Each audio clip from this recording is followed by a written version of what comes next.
Those pictures are on, right? Donald Trump here to me. Admire greatness.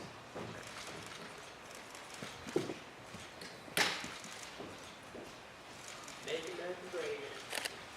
Make it free again.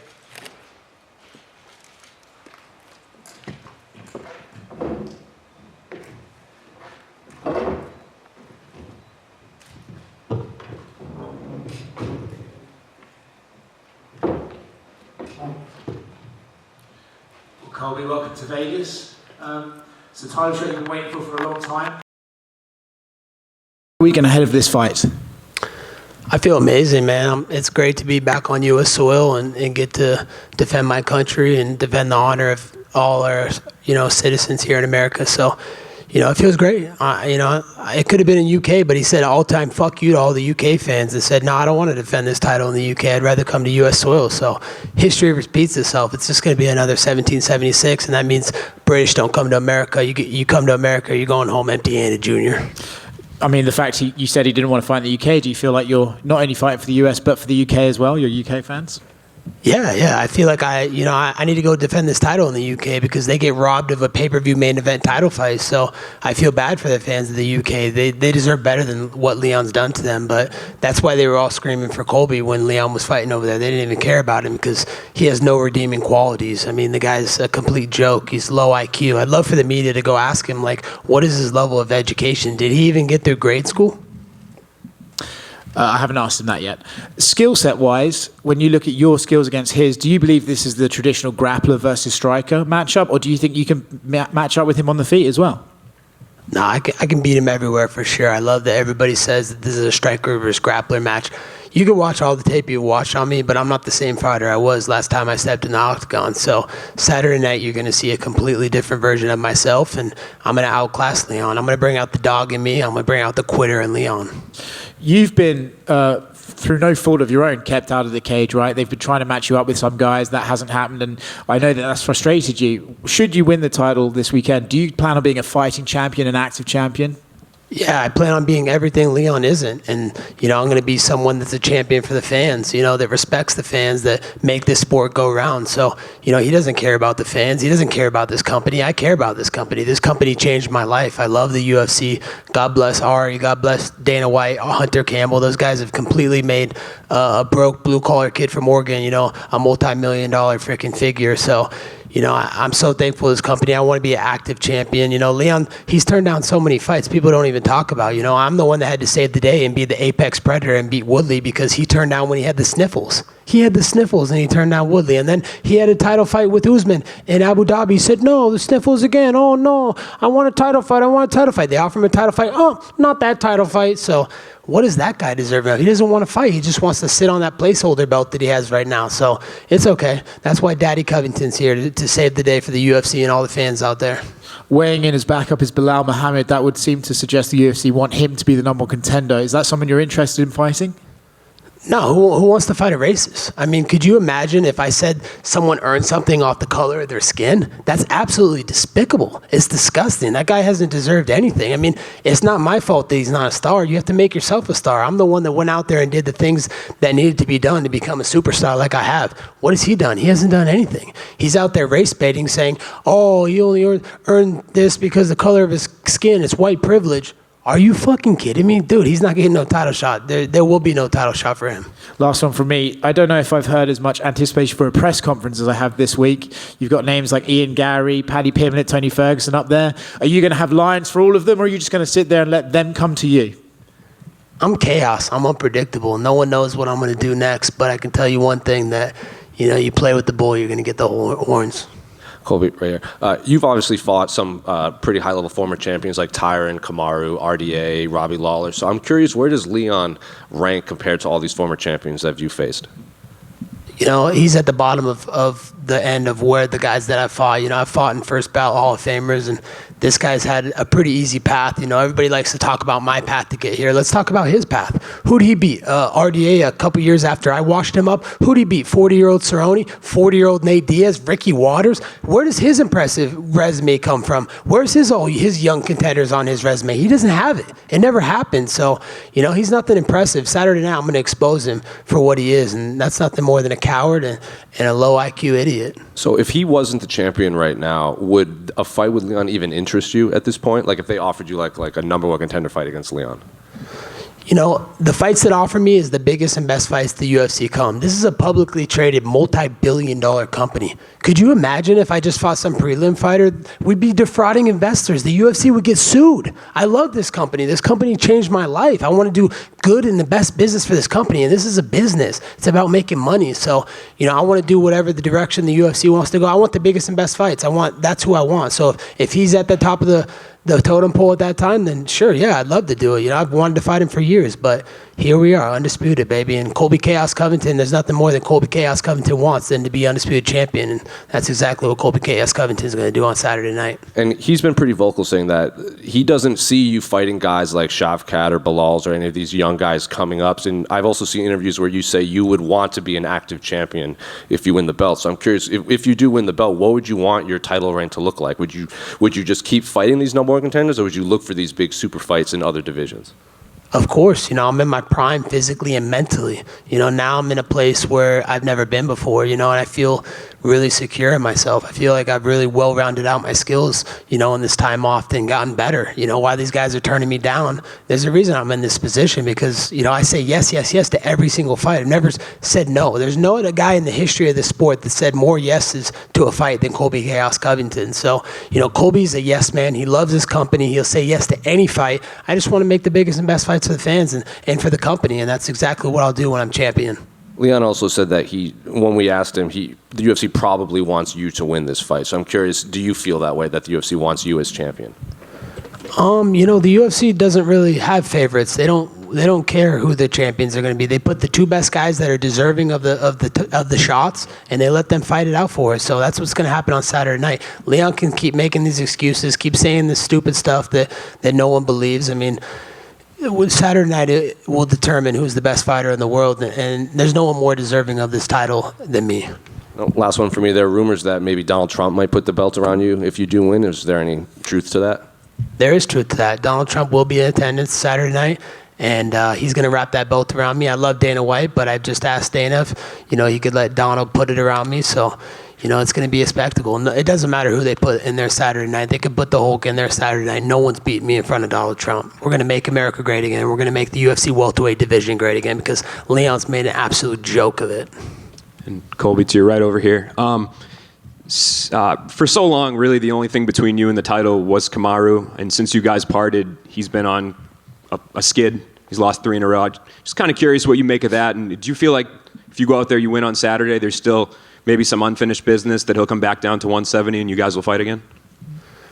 You know, when I fought Usman, he was in his absolute prime, number 1 pound for pound. So you guys want to talk about my resume and who I fought. I fought the number 1 pound for pound fighter multiple times. And in my opinion, I beat him. I beat him 7 out of 10 rounds. You go back to my fight in Madison Square Garden, go rewatch that fight. Every single fan in that arena told me, hey, you won rounds 3, 4, and 5. It was clear as day. He won 1 round, the second round. The first round was a toss-up. So I do feel like I beat him, you know, in that fight, and I feel like I'm a better fighter than him. So, you know, I would love to see that trilogy. That's another fight that plays out. So all these other contenders can wait because that's bigger business, you know, that me and Usman have to settle. It's unfinished business.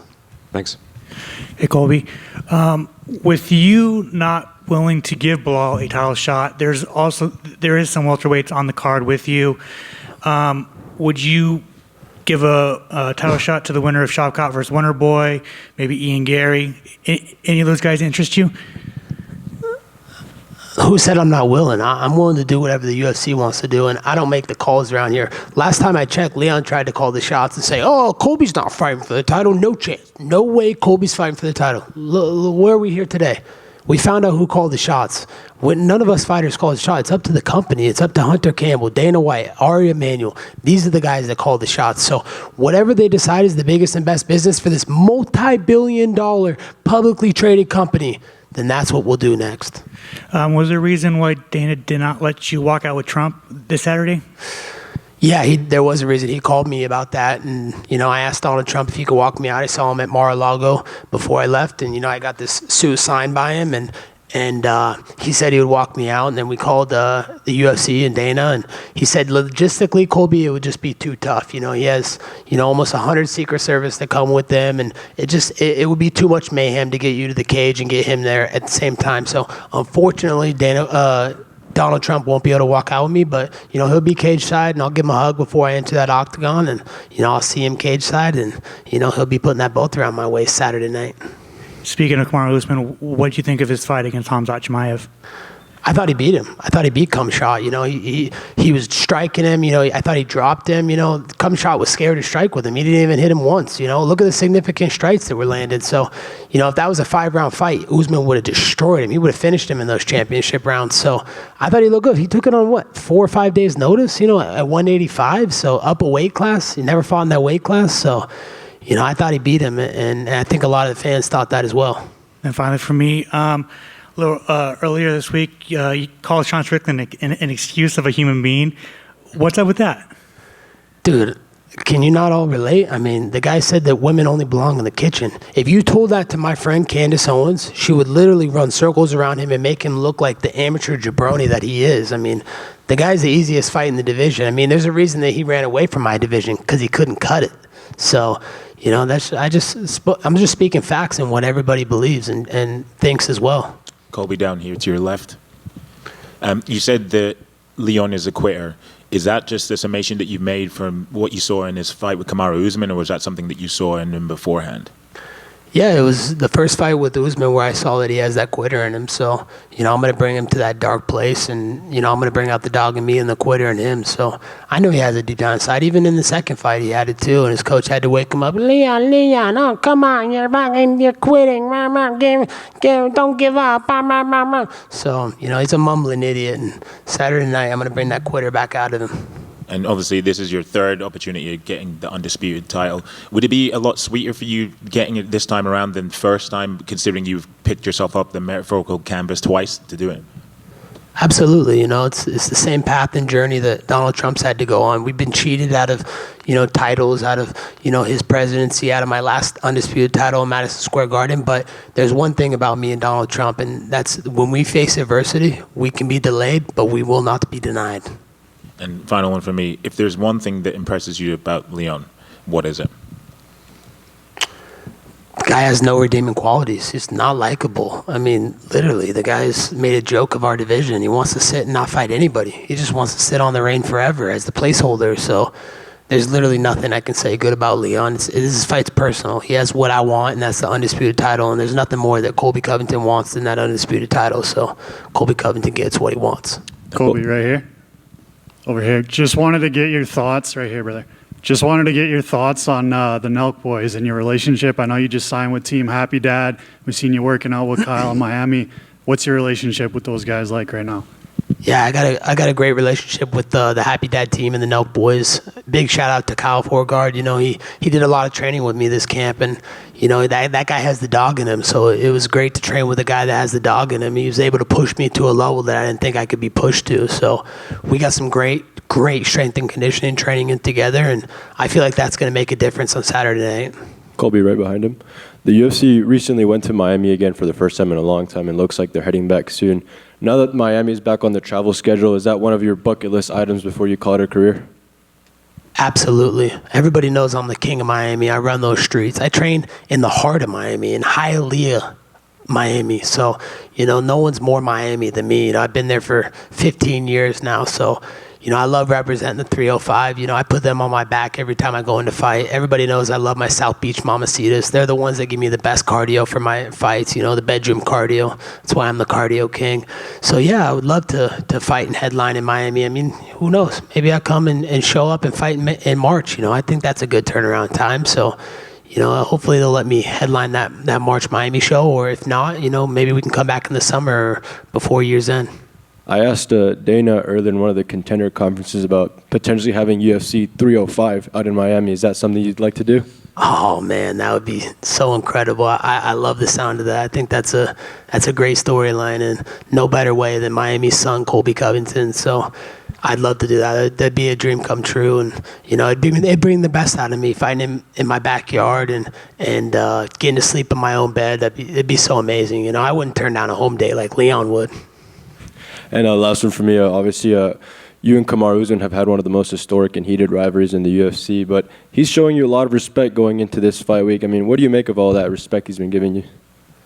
Yeah, it was definitely surprising. It caught me off guard. I really don't know what to make of it. I haven't really processed it fully, but I can tell you one thing is that he spent 10 rounds in that octagon with me, and he knows what I'm capable of. He knows the dog that's inside of me. So, he's only speaking truth and facts, and shout out to Marty.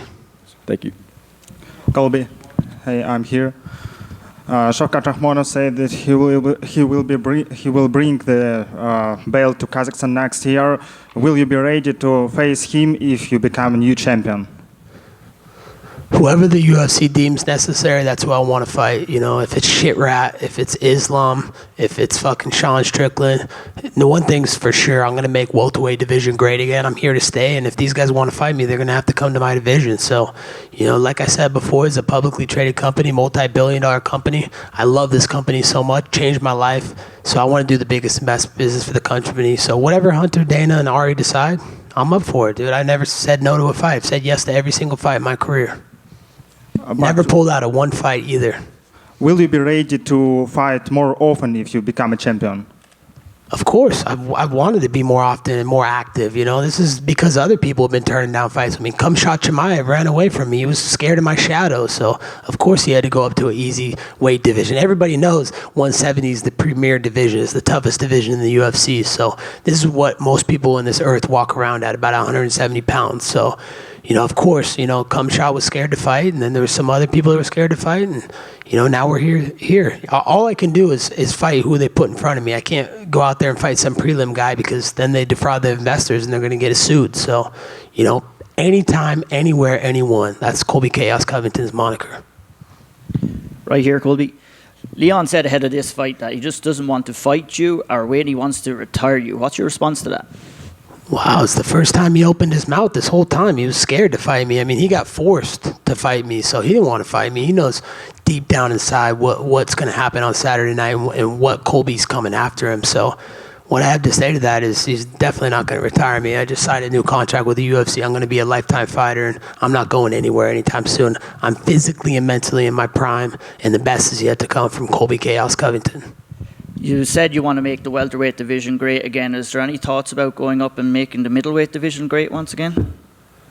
How can I make, I could probably make them both great at the same time, but, my focus is on welterweight. I want to make this division great again. I want to solidify myself as an all-time great and the greatest welterweight of all time, so I have a lot of work to do in welterweight, and luckily I'm young and 35 years young and in my prime and mentally and physically, so, I got a lot of work to do, and I want to clear out this division first before I go up to middleweight. So anybody who wants to fight, super fight or not, you're going to have to come to welterweight.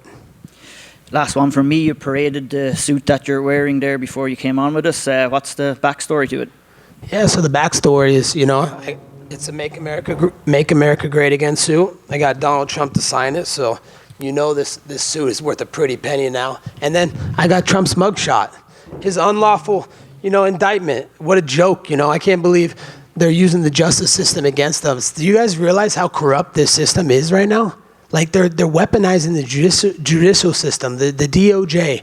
I mean, it's political persecution. They're scared of him. They know he's the greatest threat to the he's the greatest threat to the swamp.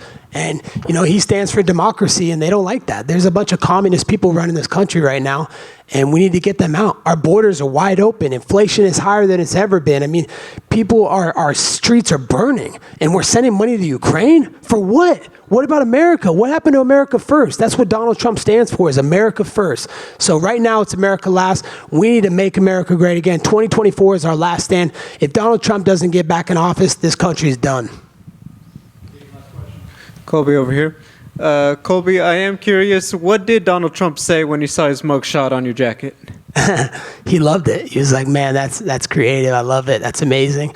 Then he gave me some advice on the fight, and then he just said, hey, man, I'm going to be in the arena Saturday night. Don't feel the pressure. Right? When I come, it creates a lot of pressure. He's the most famous person on planet Earth. There's no one more famous than Donald Trump. So he just said to just relax, be calm, and do what I do best. Win championships, fight, and have fun, and, we'll hang out and enjoy Mar-a-Lago afterwards.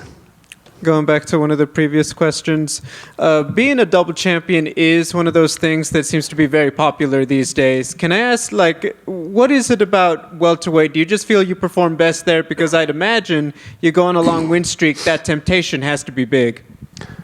Yeah, it's always, big to try and make more history. I've created some of the best and most iconic moments in the history of the sport. First fighter to ever go to the White House, first fighter to hang out with a sitting president, first fighter to get a first family to a fight, strikes records, all these records, champion after champion beaten, first ballot Hall of Famer after first ballot Hall of Famer. But I want to keep doing things that people haven't done before. So, I want to go for that triple championship. And I think I could do it. I think I can make 55 and I think I can go up to 85. And that's the easiest fight if Sean Strickland's still there. So I may look to go, beat Sean first and then go down to 55 and beat that Mongoloid. But, I have unfinished business at 170. And the only way to make this division great again is to be active and to clear out the division first. So until I do that, I'm not going to entertain anybody else.